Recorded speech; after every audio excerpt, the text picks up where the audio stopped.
Há um trecho da Bíblia em Gênesis, no capítulo 27,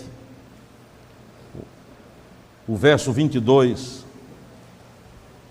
que diz o seguinte: Jacó chegou-se a Isaque, seu pai, que o apalpou e disse: a voz é de Jacó, porém as mãos são de Esaú.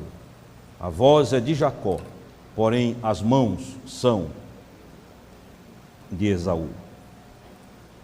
Não há como negar a importância das mãos, tanto simbolicamente falando, como falando de forma concreta, real.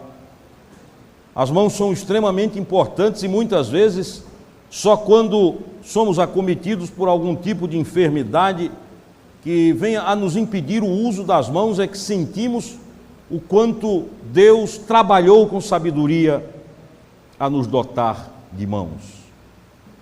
Com as mãos nós oramos, com elas afagamos, mas com elas agredimos, com elas construímos, com elas destruímos, com elas damos as boas-vindas, mas com elas também repelimos, com elas curamos e com elas ferimos.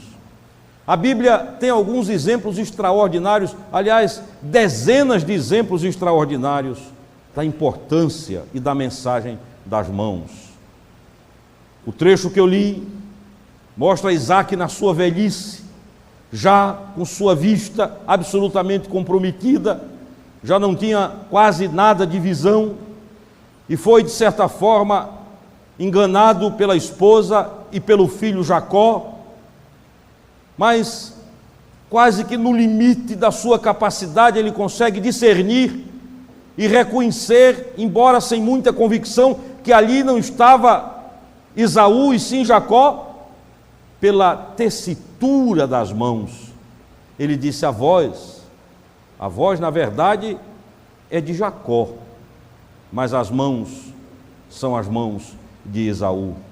Jó, no capítulo 5 e verso 18 do seu livro, diz que as mãos de Deus, elas abrem a ferida, elas ferem, elas trazem muitas vezes a dor, mas de Jó, as mãos do Senhor também curam, elas são bálsamo, elas cicatrizam, elas fecham a ferida. O toque simples da mão do Senhor pode resolver os problemas mais dolorosos da nossa vida. O próprio Jó, no capítulo 10, verso 8, ele, num momento de louvor, extasiado a Deus, ele diz: as tuas mãos me fizeram. Davi, no Salmo 139, diz que as mãos de Deus o teceram, quase que num trabalho artesanal, um trabalho manual. Ele foi feito no ventre, no útero de sua mãe, pelo trabalho misterioso, sublime e extraordinário das mãos de Deus.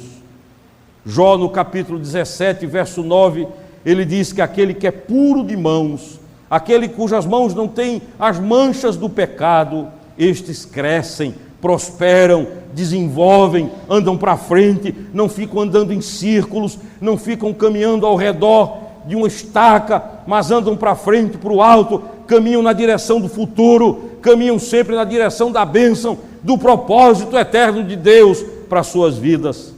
E o salmista diz que aquele que é puro de coração e que é limpo de mãos, este verá a Deus. Amados irmãos, qualquer um de nós, amigos aqui nessa noite, sabe com sobras o que eu estou dizendo. E na verdade, quando nós olhamos para um auditório como esse, ou quando abrangemos mais e estendemos mais a avaliação que fazemos, nós descobrimos que há muitos tipos de mãos. Há mãos que destroem, a mão do criminoso que empunha uma arma, a mão do criminoso que empunha um instrumento de destruição para ceifar uma vida. Muitas vezes a mão de um adolescente, a mão de um jovem, teria tudo para sonhar, para projetar, para idealizar, para vencer, para caminhar, torna-se a mão criminosa, a mão do ladrão, a mão daquele que se apropria do que não é seu, a mão daquele que rouba de várias formas, a mão daquele que toma aquilo que não lhe pertence, a mão daquele que usa esses membros extraordinários que Deus deu para serem construtores de um ideal de bênção e de vitória, mas que usam estas mãos para corromper, para usurpar, para roubar, para subtrair, para tirar, não apenas batendo uma carteira, não apenas roubando um objeto de valor, mas muitas vezes empunhando uma caneta para surrupiar o direito do próximo. São mãos que roubam, as mãos da corrupção, as mãos sujas, as mãos imundas, daqueles que, segundo o livro de Provérbios, chamam ao mal bem e transformam o direito em injustiça. As mãos que sinalizam para a desgraça, as mãos que trabalham o misticismo diabólico, as mãos que trabalham as cartas de tarô, as mãos que jogam os búzios, as mãos que se transformam em instrumentos de magia para a destruição dos outros.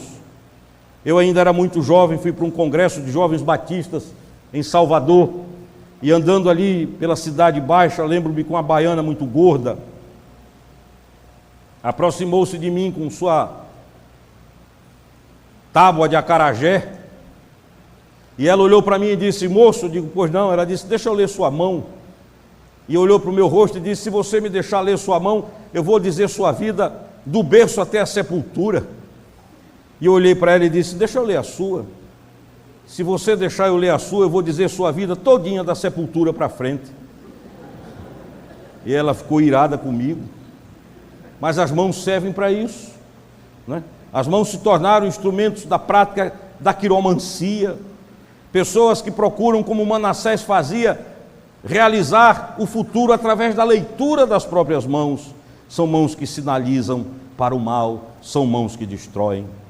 Mas a vida também nos mostra mãos abençoadas, mãos extraordinárias, mãos que curam, as mãos da enfermeira, que auxiliam, que prestam, que confortam, que aliviam a dor, que socorrem, que trabalham, que têm um ministério quase sacerdotal de trazer à vida àqueles que já estão desesperados.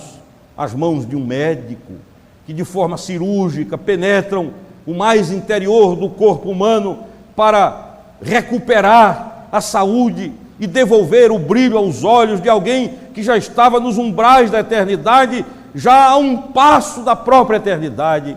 São mãos abençoadas. Como disse um grande escritor lá da Paraíba, Alcides Carneiro, referindo-se a hospitais e a médicos, disse ele: hospital é uma casa que por infelicidade se procura, mas que por felicidade se encontra. Amados irmãos e amigos, quem pode duvidar da ação benigna das mãos de um médico e das mãos de uma enfermeira? As mãos que constroem, as mãos calejadas de um pedreiro, de um mestre de obras, de um homem inculto, muitas vezes iletrado, mas que ergue monumentos, coisas extraordinárias para os olhos. Mãos que labutam, que edificam, mãos que suando e que sofrendo e que cheia de cicatrizes trazem para casa o pão quente de cada dia. Há alguns anos eu li a história de um jovem que se formava, terminava o seu curso de medicina e era filho de um pedreiro. E ele cresceu e quando tomou consciência da vida, ele percebeu que seu pai tinha as mãos feridas, horrorosas, feias, asquerosas, nojentas ao olho humano. E a festa se avizinhava, e o menino inquieto, imaginando que os colegas estariam ali, filhos de alguns líderes, de empresários, gente muito boa. E ele então tomou coragem e resolveu falar com seu pai, e disse: eu queria lhe fazer o pedido mais difícil da minha vida. E o pai disse: o que é? Eu queria que o senhor não fosse para a minha festa de formatura. E o velho, abalado, os olhos rasos d'água, disse: por quê, meu filho? E ele explicou: porque suas mãos são muito feias, as suas mãos repelem, as suas mãos são asquerosas, papai. Eu o amo, mas confesso que tenho rejeição pelas suas mãos. E o velho pai disse: sente-se aqui. E contou uma história extraordinária. Se você ainda era um bebê, e eu voltava para casa, sua mãe estava trabalhando como doméstica na casa de uma família longe daqui, e nós deixamos você ali porque entre a saída dela e a minha chegada, o espaço de tempo era muito curto, e de longe eu percebi que havia alaridos, gritos, e de repente, quando entrei na minha rua, vi que a casa onde eu morava estava incendiando, pegando fogo, e ninguém tinha coragem de entrar. Perguntei, desesperado por você, alguém me disse, está lá dentro. Ninguém conseguiu tirá-lo.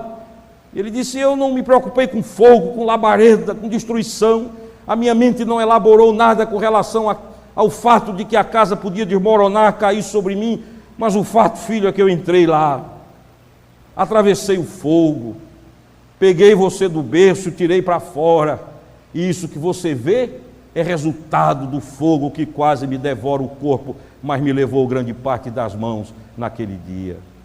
O preço foi caro para que você fosse hoje receber o seu diploma de médico. O custo foi muito alto, mas vá, pode ir. Essas mãos serviram para isso. Você nunca ouviu falar dessa história, porque esse sofrimento nunca pensei em jogar no rosto, em lançar-lhe no rosto tudo que eu passei por amor a você. São mãos assim, as mãos do marceneiro que pegam o tronco bruto, sem forma, e conseguem esculpir uma obra de arte extraordinária. Quem já visitou a Basílica de São Pedro em Roma, não há como negar o êxtase que nos acomete quando ficamos diante da Pietà de Michelangelo, daquela obra extraordinária que ele esculpiu no mármore, com suas mãos, trazendo até nos braços as veias, as dobras do manto que cobrem a Maria e o Senhor Jesus naquela imagem. Há um valor artístico imensurável, e você para pensar que tudo aquilo foi feito pela mão do homem. O trabalho, a inteligência, o talento que Deus deu, que vazou, que extravasou, que desembocou, que desaguou, que fez das mãos a foz do rio da criação, que fez das mãos o vazar de todo o dom que Deus deu àquela vida. E depois você vê outras obras como Moisés, como Davi, ou os afrescos da Capela Sistina, que são coisas extraordinárias, e você fica a imaginar como é que pode acontecer isso. Mãos que trabalharam, mãos que falam, mãos dos atores, mãos de atrizes que comunicam sem palavras, de gente que usa as mãos com tanta sabedoria que já não precisa dizer muita coisa, já não precisa abrir a boca, o próprio gesto transmite. As mãos que afagam, as mãos que amam, as mãos dos enamorados que se buscam sofregamente, que se afagam, que se confortam, as mãos que batalham dia a dia. E eu ficaria aqui toda noite a falar e a fazer esse desfile de virtudes das mãos. A grande verdade, meus queridos e amados amigos e irmãos, é que as mãos falam.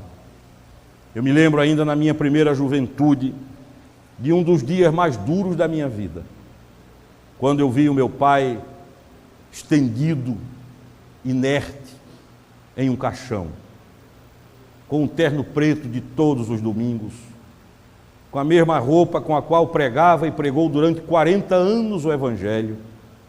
Ali estava, deitado, coberto de flores, ali estavam filhos da fé, o seu rebanho, centenas e centenas e centenas de gente, de pessoas que ele levou à salvação em Cristo Jesus, cantavam, e eu olhei para as mãos de meu pai, cruzadas sobre o peito.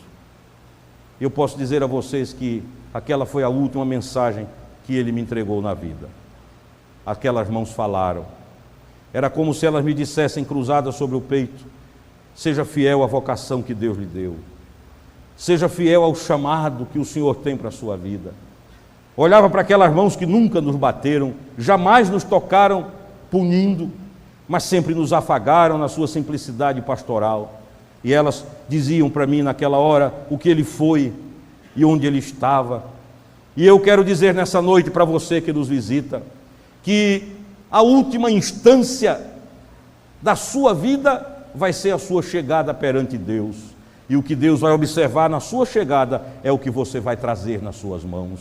Se você traz obras que foram construídas e que permanecerão ao fogo de um juízo, que permanecerão ao crivo de um julgamento, de um tribunal onde você não vai conseguir esconder nada, varrer nada para baixo do tapete, onde o baú da sua vida vai ser aberto, e ali tudo que suas mãos fizeram, realizaram, de bem ou de mal, será exposto, avaliado e recompensado, e a última mensagem da sua vida vai ser essa: mãos que vão trazer para Deus, não necessariamente o que você foi ou fez, mas aquilo que você é para o Senhor Jesus Cristo. Queridos, o que vocês têm feito com as mãos que Deus deu? Pai, você que é pai, você que é mãe, Deus lhe deu mãos para amarem, para corrigirem, para disciplinarem, para exortarem, para consolarem, para confortarem, para estimularem, para empurrarem para frente e não para trás, para estimularem para a vitória e não para a derrota. Deus lhe deu mãos para isso. Deus lhe deu mãos, você que é esposo, você que é esposa, filho também, deu mãos para afagarem, para abraçarem, para tocarem, para serem o toque, a expressão tácita da divindade sobre a face da terra. Todos nós aqui temos mãos. O que temos feito com elas? Deus sabe. Há uma cidade no norte de Israel, quase na fronteira com o Líbano, chamada Aco, ou Acre, São João do Acre. Ficou famosa porque ali os exércitos de Napoleão foram derrotados. E nas minhas idas e vindas por ali fiz um amigo, muito simples, mas que é um artista extraordinário. Cada vez que eu passava ali, ele pegava cobre e trabalhava algumas peças de arte extraordinárias e me dava. Um dia ele fez para mim um minorá, que é um candelabro de 7 hastes, judaico, e ele disse: olha, eu faço isso para ganhar dinheiro, mas esse eu vou fazer de uma forma muito especial, porque é para um amigo. E eu fiquei ali em pé olhando as mãos daquele homem, ele sentado no chão, com um martelo, com alguns instrumentos, trabalhando, uma agilidade tremenda, pegou o material ainda sem forma, sem nenhuma expressão, e daqui a pouco bate para cá, bate para lá, ajeita para aqui, ajeita para acolá, e o fato é que ao cabo de algumas horas, ali estava um minorá lindo, maravilhoso. Carmen tem até hoje com ela uma coisa extraordinária, feita pela mão de um artista quase analfabeto, mas cujo talento que Deus deu transbordava através das suas mãos. O que eu quero lhe dizer nessa noite é que o melhor negócio que você pode fazer na vida é pegar essas mãos e com elas segurar as mãos de Jesus. Quando Jesus ressuscitou e foi visitar os seus discípulos, Tomé duvidou. E o convite que ele fez a Tomé foi muito simples. Ele disse: venha cá, olhe para as minhas mãos, aqui estão as marcas da cruz.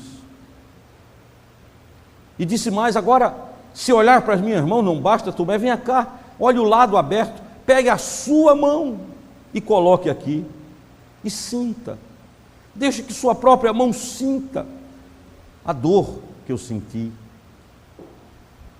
Por isso há um velho hino evangélico que eu gosto muito, cuja letra diz assim: com tua mão segura bem a minha, pois eu tão frágil sou, ó Salvador, que não me atrevo a dar nenhum só passo sem teu auxílio, meu Jesus, Senhor. Com tua mão segura bem a minha. E há um louvor que se tornou patrimônio da cristandade, extrapolou o território evangélico, que todos conhecem, que diz: segura na mão de Deus. Se as águas do mar da vida quiserem te afogar, segura na mão de Deus e vai. E uma das cenas mais lindas que se pode observar são mãos postas para falar com Deus. Toda vez que nós vamos orar na hora das refeições, nosso filho de 2 anos, Ariel, fica de lado e Carmen olha para ele e diz: vamos orar. Ele não sabe fechar os olhos, eu até penso em não ensinar ele a fazer isso. Mas uma coisa ele faz, ele junta as mãos.